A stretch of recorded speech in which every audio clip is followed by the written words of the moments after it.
하나님의 말씀은 로마서 8장 1절과 2절 한 절씩 교독하시겠습니다. 그러므로 이제 그리스도 예수 안에 있는 자에게는 결코 정죄함이 없나니 이는 그리스도 예수 안에 있는 생명의 성령의 법이 죄와 사망의 법에서 너를 해방하였음이라. 아멘.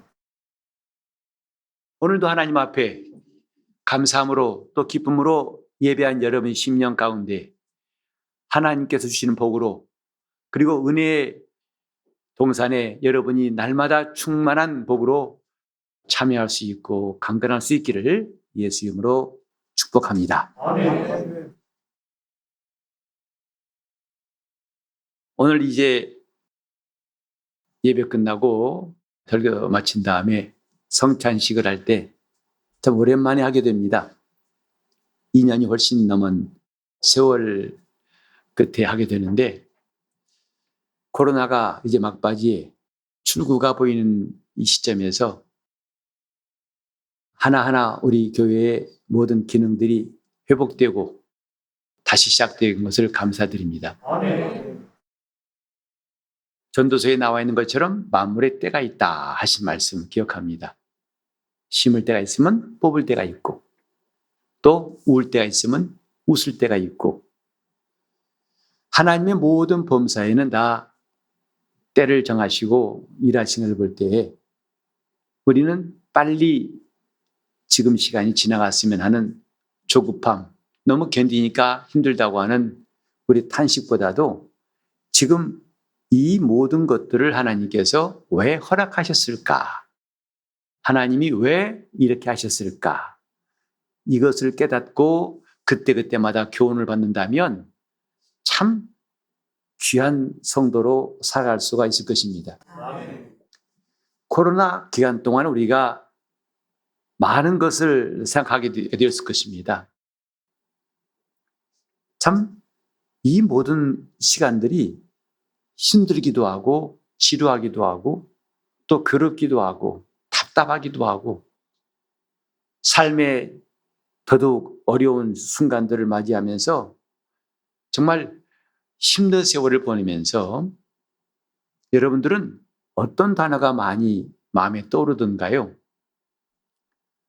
단어, 그것은 저에게는 단절이라는 말을 종종 떠올렸습니다. 코로나가 시작되니까 다 끊기더라고요. 멀리 가는 것도 할 수 없고 심지어는 우리나라 다른 곳 여행도 힘들고 또 친구들과의 왕래도 힘들고 심지어는 가족들끼리도 단절되는 것을 볼 수 있습니다. 각 방이 격리가 되고 서로 다른 화장실을 또 시간 차이를 두면서 나오고 들어가고 해야 되는 일들을 보면서 참 코로나가 다 끊는 것을 보게 됩니다. 그래서 예배도 이제는 대면 예배라는 말을 우리는 전에 써본 적이 없잖아요. 당연히 예배 그러면 나와서 함께 대면하는 것인데 현장 예배니 대면 예배니 그다음에 비대면 온라인 예배니 이런 말들도 이때 생겨났습니다. 다 뭐냐면 하나 둘씩 끊긴다는 것. 그래서 7일 동안 격리라는 것이 가장 견디기 힘든 것은 이제 혼자 고립되었다는 거 아니겠어요? 요즘은 그래도 휴대폰이 있어가지고 TV가 있어가지고 뭘 보기라도 하지만 그것도 하루 이틀이죠. 하루 종일 볼 수는 없지 않습니까? 단절되었다는 것. 그 단절에 대한 의미를 실감했던 것이 지난 2, 3년 동안의 기간이라고 생각합니다. 이제 옮겨와서 우리 신앙도 단절이란 말을 떠올릴 수밖에 없던 시간이었습니다. 과연 나는 하나님과 나는 어떠했는가? 단절이 되었는가? 연결되었는가? 하는 문제를 아마 이 가운데 저뿐만 아니라 많은 분들이 생각해 봤을 거예요. 나는 과연 그분과 단절되어 있는가? 끊겨 있는가? 성경이 죄에 대해서 경고한 게 뭐냐면 죄를 지으면 하나님과 끊겨지리라 한 것이었어요. 아담과 하와가 선악과를 먹은 다음에 에덴에서는 쫓겨났지만 그들이 무엇이 끊겼는지는 참 오랫동안 몰랐지요. 하나님과 끊겨 있다는 것을. 자손을 낳고 그들과 함께 사니까 끊겨 있다는 걸 몰랐고, 이웃들이 있으니까 이웃들과 어울림으로써 끊겨 있다는 것은 너무 관념적이고 피상적이었던 것 같습니다. 이제 이것을 실감나게 하나님은 점점 땅이 저주를 받고 서로가 싸우고 죽이고 또 불안하고 질투하고 미워하고 이런 많은 악한 일 속에서 하나님이 모든 걸 깨닫게 하신 게 뭐냐면 하나님과 단절된 것은 이런 것이다. 이게 단절이다. 그냥 생각 속에서만 떠오르는 단어가 아니라 바로 이것이다. 우린 전쟁이라는 것을 경험한 사람이 이 가운데는 별로 없습니다. 왜냐하면 한반도에 전쟁이 있었던 것이 70년이 훨씬 지났기 때문에 전쟁은 안 좋은 거지, 비참한 거야 하면서도 막상 전쟁이 어떤 것인지 잘 모르죠.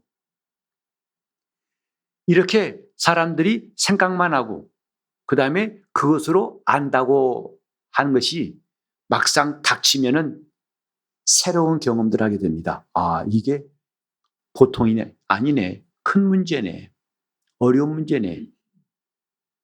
천당과 지옥이 있다는 말을 듣지만 그러나 그것을 실제로 경험할 때가 온다면 야, 지난번에 내가 너무나 막연하게 여겼던 것, 대충 취급했던 거구나. 이건 보통 문제가 아니구나. 이런 심각한 것을 그때가 깨달은다면 참 아쉽겠지요. 그래서 성경 말씀은 미리 알게 하는 말씀, 그래 예언의 말씀입니다. 그때가 오기 전에 미리 알고 미리 준비하는 거죠. 믿음이 뭐죠? 미리 아는 거 아니겠습니까? 바라는 것들의 실상이고 보지 못하는 것들의 증거고. 누가 지혜로운 사람입니까? 일 터진 다음에 수습하는 것은 대부분 다 해요. 누구나 다 해야 됩니다. 그러나 지혜로운 사람은 유비무환이라 해서 그것이 있기 전에 미리 준비한 사람이다. 이걸 지혜 있다고 하는 거죠. 전쟁 나기 전에 전쟁을 미리 막는 것, 그것이 지혜고, 또 자기에게 불행한 일이 닥치기 전에 그것들을 미리 대비할 수 있다면 그 대비하는 것 자체가 지혜라고 할 때에 신앙생활은 그래 지혜가 필요한 것이다 이 말이죠. 곧 닥쳐서 그때서야 허둥대는 것이 아니라 이런 일이 있음을 미리 알고서 나는 미리 준비한다. 그 성경은 성도들로 하여금 그날을 준비하라는 말씀을 많이 하고 있습니다. 그때를 준비하라. 하나님께서 왜 미리 말씀하셨는가? 준비하라고 하신 거 아니겠어요? 이 성경 말씀은 모두가 다 선지자들에 의해서 미리 보게 하고 미리 알게 하고 미리 느끼게 한 다음에 목적은 준비하랍니다. 그런데 이런 준비는 하나님과 단절된 사람에게는 바랄 수가 없는 거예요. 누구에게? 하나님께 연결된 사람만이 준비할 수 있습니다. 단절된다면은 몇 갑절의 노력을 해도 그 답을 찾기 어렵습니다만은 미리 준비한 사람은 훨씬 더 적은 힘으로 또 간단하게 그 일을 준비할 수 있습니다. 저 문이 잠겼을 때에 그 문을 부셔서 여는 사람도 있고 조그만 이 쇳덩어리 열쇠로 가볍게 여는 사람이 있습니다. 마치 열쇠로 여는 사람은 지혜로운 사람, 준비한 사람과 같다 이 말이죠. 오늘 이 본문 말씀 보면서 우리가 떠오르는 것, 지난 시간까지 정말 우리가 예수를 믿지만 늘 마음에 어떤 아쉬움이 있는가 하면 믿는 사람답게 살고 있는가 하는 질문에 대해서 답변을 우리가 잘 하기 어렵다는 거 아니겠습니까? 저 교회 밖에 있는 사람이 똑같이 걱정하고 또 방황하고 혼란스럽고 평안이 없고 죄짓고 미워하고 시기하고 그런 자신을 볼 때마다 이게 아닌데 라는 고민, 그건 우리들 것만이 아니었다는 것을 로마서 7장에서 볼 수가 있죠. 곧 바울이 말한 것처럼 선을 행하기 원하는 나에게 그 마음은 있지만 내게 선을 행함이 없도다. 이것을 깨닫고 그렇게 하려고 하면 할수록 또 내 지체에 죄의 법이 역사해 가지고 나를 죄 아래로 끌고 오는 것을 보는도다 그랬어요. 확률이 얼마냐? 100%, 백전백패라고 할 만큼 이렇게 날마다 넘어지고 날마다 쓰러지고 날마다 좌절하고 무기력한 자신을 보고서 바울이 한 말이 바로 오호라 나는 곤고한 사람이로다. 나는 비참한 사람이로다 라고 고백했습니다. 바울이 이 고백할 때 얼마나 힘들었는지 우리는 약간은 이해할 수 있지만 사실은 이 말 때문에 우리가 적지 않은 위로받는 것도 사실이에요. 그죠? 세상에 사도 바울도 이런 고민을 이렇게 힘들어했구나. 그러니 내가 이렇게 힘들어한 것은 상당한 위로받습니다. 하지만 그 바울의 오라 곤고한 사람이란 말로 끝나면 아무 의미가 없죠. 우리는 이제 오늘 이 본문에 위대한 반전을 보게 됩니다. 나는 비참한 사람이라고 그렇게 힘들어했던 바울이 입에서 놀라운 선포가 나오는 거죠. 그러므로 이제 그리스도 예수 안에 있는 자에게는 결코 정죄함이 없나니 이는 그리스도 예수 안에 있는 생명의 성령의 법이 죄와 사망의 법에서 너를 해방하였습니다. 이 놀라운 선포를 하게 되는 것 7장과 8장은 마치 어둠과 빛 같아요. 밤과 낮 같아요. 전쟁과 평화 같아요. 엄청난 반전입니다. 오늘 우리는 이 성경 말씀처럼 우리도 대반전을 이룰 수 있어야겠습니다. 내가 지금까지 질질 끌려가고 마지못해 살아왔던 신앙생활 이게 믿는 자인지 아닌지 스스로도 혼동스러운 그런 지경이 아니라 우리도 바울처럼 승리의 노래를 부를 수 있는 놀라운 시작이 바로 오늘 성령 강림절 이 시간 되시기를 바랍니다. 우리는 하나님 앞에서 이기려고 나온 사람이에요. 신앙은 이기는 것이라고 했어요. 세상을 이긴 이김은 우리의 믿음이라고 사도 요한은 말했죠. 우리는 이렇게 맨날 치고 살려는 것이 아니라 이기려고 주 앞에 나온 사람들입니다. 아멘. 내가 누구냐? 세상을 이기신 예수를 믿는 사람 아니냐? 그렇다면 주님이 이기신 것처럼 나도 이제 좀 이겨보고 싶다. 그리고 어쩌다 한번 이기는 게 아니라 매일매일 이기고 싶다. 이런 소원이 오늘 우리 마음속에 생기는 것은 결코 우연한 것이 아닐 것입니다. 그건 정상적인 신앙인의 DNA예요. 나는 이기리라. 나는 또 이길 것이다 하는 그 소원은 잠깐 반짝하는 다짐이 아니라 우리 속에 계속 흘러나오는 신앙의 DNA라고 할 것입니다. 그럼 오늘 그 문제에 대해서 한번 살펴보기로 하겠습니다. 우리가 7장에서 성경을 읽다 보면은 많이 나온 단어가 법이라는 말이에요. 율법, 신령한 법, 죄의 법, 마음의 법, 하나님의 법, 또 육체의 법, 법이란 말이 참 많이 나옵니다. 그런데 8장 가면은 엄청나게 많이 나오는 말이 뭐냐면 영이라는 말이에요. 성령 혹은 영 이런 단어 푸뉴마라고 하는데 이게 21번 나와요. 즉 오라 공고한 사람이라는 데서 너는 해방되었다. 그리스도 안에 있는 자는 해방되었다는 위대한 선포의 대반전에서 그 법에서 영으로라는 이런 변화가 있다는 것을 주목할 수가 있어요. 우리는 예수 말씀하시기를 살리는 것은 영이라 육은 무익하다 하신 요한복음 6장 63절 말씀을 기억합니다. 그 말씀의 뜻이 그렇게 썩 선명하게 다가오지 않았을지라도 이제는 이 말씀을 깨달아야 할 때가 왔어요. 예수 말씀은 뭐냐면 육에 속한 것은 아무것도 유익이 없다 이 말입니다. 살리는 것은 영이다. 영만이 살린다.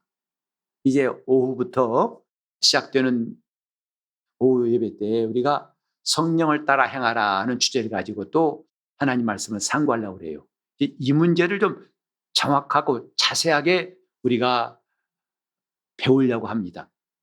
우린 지금까지 성령을 따라 행하라면 너무나 막연하게 이해했지 않습니까? 어떻게 성령을 따라 행해야 되는지도 몰랐고 그게 뭔지를 몰랐어요. 그러면서도 그 말에 아멘 했다고요. 그만큼 우리 신앙생활은 참 막연했다고 생각합니다.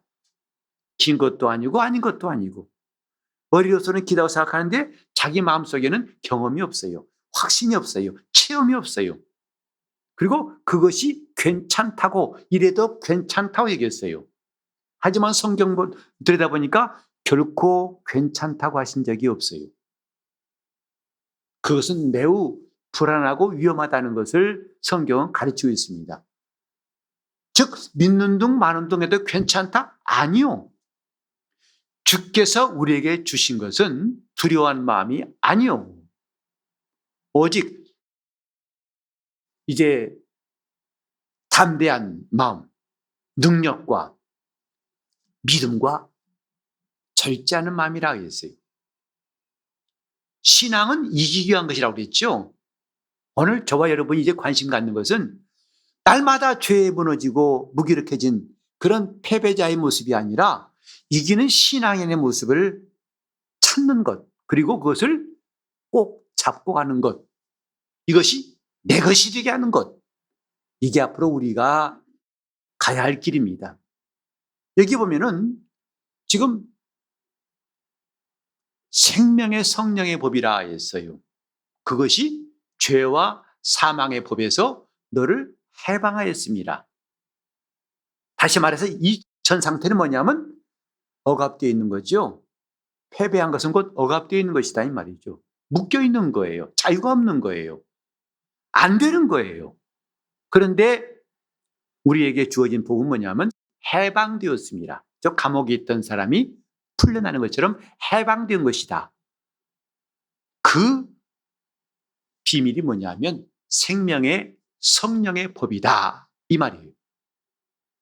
곧 사람의 어떠한 노력도 어떠한 애쓰는 것도 효력이 없다는 것이죠. 찬송가도 그런 게 있죠. 울어도 못하네, 참아도 못하네, 힘써도 못하네. 오직 믿으면 하겠네라는 찬송을 아실 겁니다. 주님 말씀하신 대로 육은 무익하니라는 것은 육체에서 나온 모든 것들, 육신에 속한 것들은 유익이 없다 하신 말씀이에요.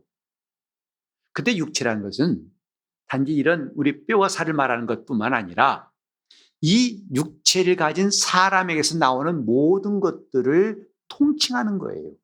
즉 사람의 경건과 사람의 노력과 수양과 고행과 금식과 자기 절제하는 것과 자기의 노력, 이건 다 뭐냐면 육체에 속한 것이니 육이니 말이에요. 육이란 것은 육체에 속한 것이니 무익하니라. 그건 쓸모가 없다. 뭐냐? 살리는 것은 영이다. 영만이 살린다. 그래서 주님 말씀이 영이고 성령도 하나님의 영이시고 우리 영도 하나님을 모실 수 있는 거룩한 처소로서 진정한 답은 우리 영의 하나님이 역사하실 때에 이 모든 것이 전폐에서 전승으로 바뀌는 것이다 이 말이에요. 살리는 것은 영이다. 우리 주님께서 십자가에서 당하신 그 고난에 대하여 우리는 알고 있습니다. 그가 상하고 그가 찔리고 그가 징계를 받으시고 그가 채찍에 맞으시고 그가 가난하게 되신 것뿐만 아니라 주님의 공생의 전체가 오늘 저와 여러분의 구원임을 우리는 믿는 사람들 아니겠습니까? 근데 막상 그분이 가난하게 되신 우리를 부유하게 하신다고 하는데 우린 과연 부유한가? 나는 과연 부유한가? 고개를 갸우뚱하고 자신이 없죠. 그가 상함으로 우리 허물을 다 담당하셨는데 나는 허물로부터 자유한가? 그가 찔림으로 우리 죄를 다 담당하셨는데 나는 아직까지도 죄에 대해서 자유치 못하는 것이 아닌가? 그가 나를 대신해서 징계받으셨는데 나는 과연 평안을 누리고 있는가? 우리는 이런 것들을 좀 이제 진지하게 생각할 때가 됐습니다. 왜? 주 오실 날이 가까웠어요. 더 이상 이럭저럭 믿었다가 나중에 큰 코 다치고 그때 발등을 찍고 후회할 날이 올 것이기 때문입니다. 신앙생활은 아까 말씀드린 대로 준비하는 거라고 했죠. 오늘 우린 이런 말씀을 들을 때에도 내 영혼이 준비하는 기회라고 생각하면 틀림이 없습니다. 예수께서 십자가 사건을 통해서 우리를 구원하셨다. 이건 교회에 조금만 나와도 다 알아요. 난 다 알아요. 그러나 문제가 뭐냐면 그것이 나와 무슨 관계 있느냐 이 말이에요. 나에게 애양력을 얼마나 끼치느냐 이거죠. 그가 매만지신 것이 나에게 얼마나 영향력 끼치는가. 우리는 병들어서 고통당하면서도 주님 날 고쳤다고 인정하면서도 나약해진 모습을 우리는 본 적이 한두 번이 아니죠. 과연 믿는 자라면 그분이 하신 일이 나에게 영향을 미쳐야 할 터인데 과연 그런가? 이게 왜 안 되는가? 분명히 난 믿습니다고 했는데도 왜 안 되는가? 우리는 그렇게 했던 벽에 부딪힌 것 같은 느낌을 가진 적이 있을 거예요. 막다른 골목에 이른 그런 느낌. 더 이상 앞으로 나갈 수 없는 그런 느낌. 답답한 느낌. 그래서 그때 우리는 온갖 노력을 다할 수 있습니다. 저 이방인들이 하듯이 종교인들이 하듯이 이것저것 다 해보지만은 결과는 참 초라하다는 것을 우리는 다 알고 있죠. 그때 기억합시다. 살리는 것은 영이니 육은 무익하니라. 아멘. 다시 말해서 사람에 속한 방법은 답이 안 된다. 그건 뭐냐? 하나님에게서만 답이 나온다는 것이죠. 하나님의 성령에 의해서만 답이 나온다는 것이죠. 왜? 예수의 행하신 일, 그의 사건과 나를 연결해 주신 분이 성령이세요. 오랫동안의 단절, 심지어는 그리스도인으로 교회 와서 수십 년 동안 믿었지만은 그분과의 단절을 마감하시고 연결해 주신 분이 성령이시다 이 말이죠. 여러분, 전화번호부에 많은 사람의 이름이 있을 거예요. 그런데 어떤 사람은 내가 하루에도 몇 번씩 전화한 사람이 있고 어떤 사람은 하루에 한 번 많아. 또 일주일에 몇 번 한 사람. 아니, 한 달에 한 번, 아니, 1년에 한 번 정도 성탄절이나 새해 맞이했을 때 한 번 안부 전하는 사람 정도. 그런가 하면 몇 년 지나도 이름은 있는데 연락을 안 하고 안 해온 사람도 있을 거예요. 바로 거기서 우리는 또 다시 한번 단절의 의미를 생각할 수 있어요. 내 전화번호가 있다고 해서 나하고 관련 있는 게 아니죠. 정말 가까운 사람이라는 것은 단절이 없이 부지런히 연락이 되는 사람이에요. 나도 연락하고 그도 연락하고. 이걸 교통이라고 합니다. 목사가 마지막에 예배 끝날 때 축도 뭐라고 하죠? 주 예수 그리스도의 은혜와 하나님의 사랑과 성령의 교통하심이 함께 있으라 하고 축복하지 않습니까? 교통이라는 것은 왕래하는 거예요. 연결될 때만 왕래할 수 있죠. 끊어지면은 왕래가 안 돼요. 하나님과 우리 사이를 연결하신 분은 성령이세요.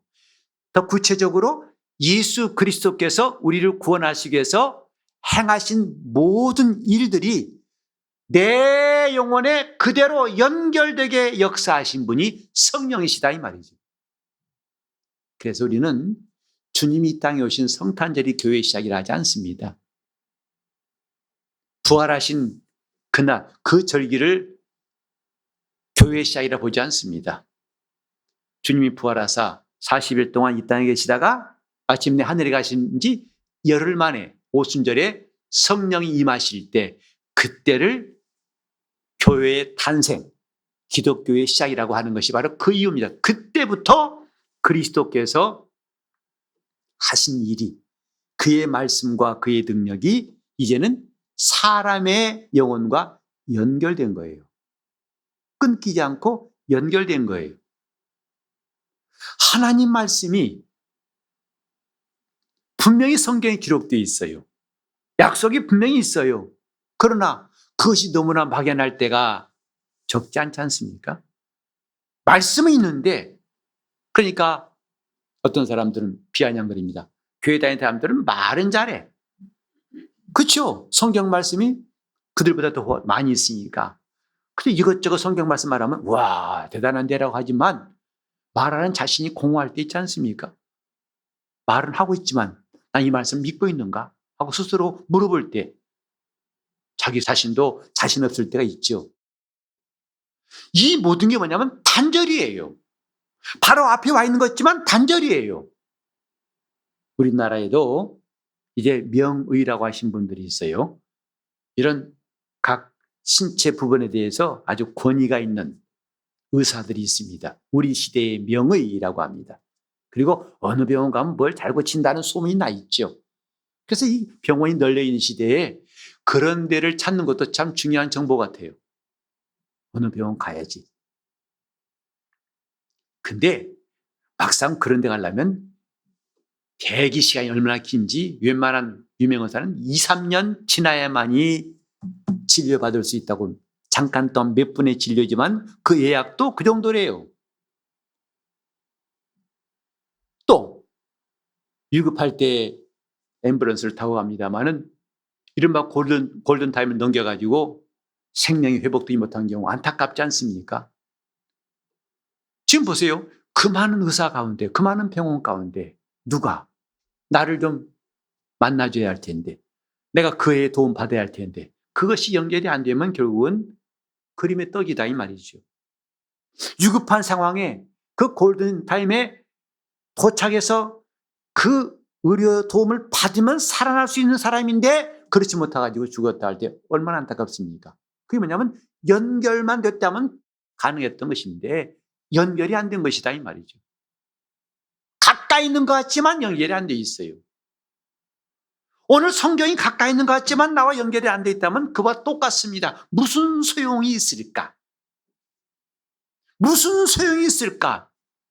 여기서 우리는 성령의 역사하심, 왜 그분이 임하심으로 교회가 시작됐는가를 잘 이해할 수 있습니다. 비로소 하늘과 땅이 연결된 거예요. 예수 그리스도와 내가 연결되도록. 그것이 정말 중요하기 때문에 주님 말씀하시기를 내가 너희를 떠나면 유익하다. 깜짝 놀랐을 거예요. 아니 주님 왜 가세요? 우리 어떻게 하라고요? 아니야, 내가 가야만 그분이 오실 거야.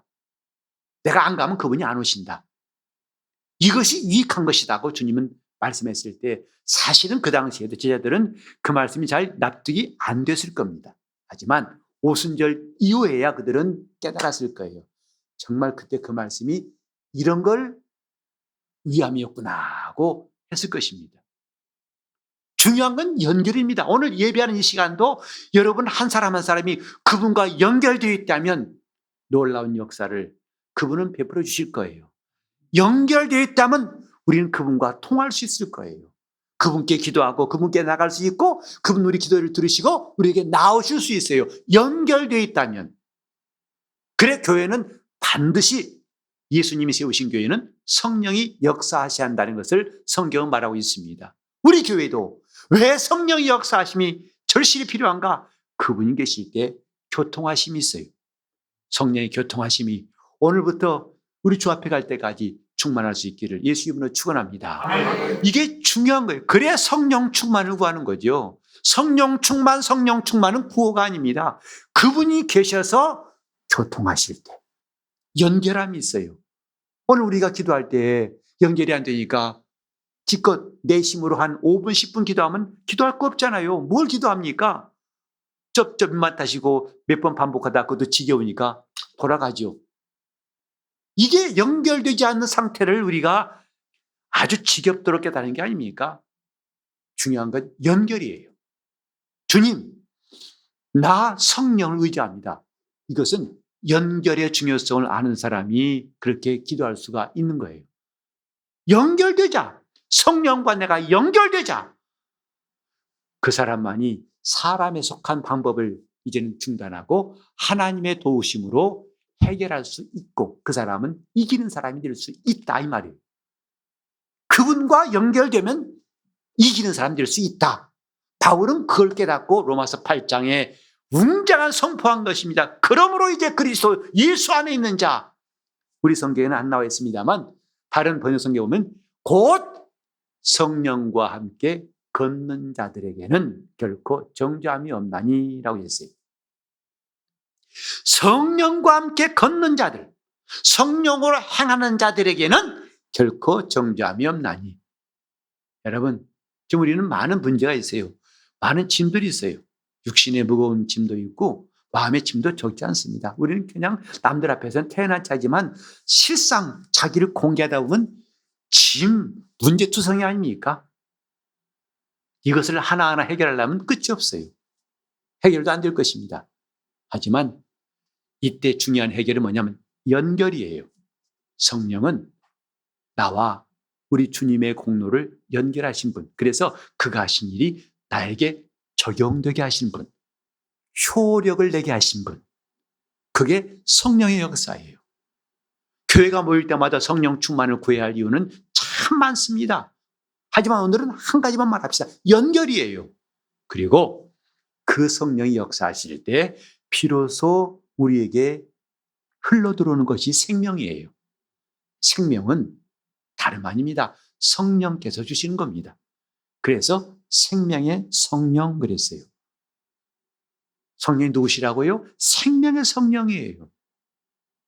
그가 역사하실 때 생명이 있다는 것입니다. 그가 주시는 게 생명이라는 것입니다. 예수께서 이 땅에 오신 목적은 양으로 생명을 얻게 하고 풍성케 하람이라 했어요. 그런데 그분은 그 생명을 주시려고 십자가에서 피 흘려 죽으셨는데 그 생명이 나에게까지 연결되게 하신 이가 생명의 성령이에요. 아멘. 성령이 역사하실 때 오늘 우리 영혼에 생명이 있고 생명이 있으면 죄악을 이길 수가 있습니다. 아멘. 죄를 안 짓겠다고 하는 사람은 또 질 수밖에 없어요. 그러나 생명이 있는 사람은 죄를 짓지 않습니다. 죄가 얼마나 자기와 관계없고 악한 것인지 알기 때문에 죄 지을 마음을 갖지 않죠. 그래서 우리가 죄 짓고 싶은 마음인 것부터가 뭐예요? 생명에 빈곤이 있는 거예요. 생명이 없어요. 병이 왜 들죠? 생명의 빈곤이에요. 또 낙심이 왜 되죠? 생명의 빈곤이에요. 두려움이 왜 오죠? 생명의 빈곤이에요. 또 남을 미워하고 왜 그를 해롭게 하고 싶죠? 생명의 빈곤입니다. 생명이 있으면 눈도 나아지고 귀도 열리고 입도 거룩해지고 마음도 깨끗해지고 우리는 생명의 성령이 이제는 어떤 사람, 몇몇 사람 특정한 경우가 아니라 이건 보편적이다. 그래서 법칙이라 합니다. 생명의 성령의 법이라 이 말이에요. 로또 복권처럼 누구는 되고 안 되고가 아니라 성령이 역사하시면 보편적으로 이런 일은 이루어지기 때문에 생명의 성령의 법 그런 거예요. 너만 아니고 나만 아니고 우리 모두에게 똑같이 이런 일은 이루어지기 때문에 법칙, 생명의 성령의 법이라고 하는 것입니다. 올해 코로나의 끝을 바라보는 올해 성령 강림주일은 이런 생명의 성령의 법이 우리 가운데 정착될 수 있기를 예수 이름으로 축원합니다. 아멘. 이 법으로 살려고 결심하시길 바랍니다. 아멘. 우리는 오후 시간부터 정말 어떻게 하면 성령을 따라 사는 것인지를 이렇게 짧은 시간에 다 말할 수 없던 걸 나눠가지고 차근차근히 이제 우리가 영적인 법칙을, 영적인 원리를 알아야 할 때 됐다 해서 시작할 것입니다. 더 이상 주먹구구식으로 임기응변으로 소경이 더듬듯이 그런 신앙생활 이제는 마감합시다. 아멘. 그리고 이제는 생명의 성령의 법으로 살 수 있기를 예수 이름으로 축원합니다. 아멘. 그게 예수님이 거느리시는 것이고요. 그것이 주님과 함께하는 것이고 이런 것을 주님이 주시려고 역사하셨구나. 이렇게 하시려고 성령이 오셨구나 하는 것을 우리가 절실히 깨닫고 기쁨이 충만할 수 있기를 예수 이름으로 축원합니다. 아멘. 기도하실 때 주님 내 영혼에 생명이 필요합니다. 내 영혼에 생명이 필요합니다. 그래서 그 법만이 내가 죄와 싸워 날마다 이길 수 있는 것인 줄 알고 생명의 성령의 법으로 살게 싸우니 나를 도와달라고 동성으로 기도하시겠습니다. 하나님 아버지, 성령의 사람 되기 원합니다. 도와주시옵소서. 정말 신앙생활하지만 이렇게 막연하고 답답했던 우리의 모든 코로나보다 더 지루했던 날들이 마감되게 하여 주시는 올해 성령 강림절 되게 하여 주시고, 너무 똑똑한 지 했습니다. 용서하여 주시옵시고, 어리석었습니다. 주님 불쌍히 여겨 주시옵시고, 이제부터 겸손히 우리 주님 말씀을 청종하고 생명이 우리 영혼에 흘러들어오는 놀라운 역사 허락하여 주시옵시고, 생명의 성령의 법으로 이기는 성도들이 다 되게 하여 주시옵소서. 우리 교회 성령 강림절에 세워진 우리 교회 정말 성령을 의지하고 그 배에서 생수의 강이 터져나올 수 있도록 성령께서 역사하시고 우리를 인도하여 주시옵소서. 예수 이름 받들어 기도를 드리옵나이다.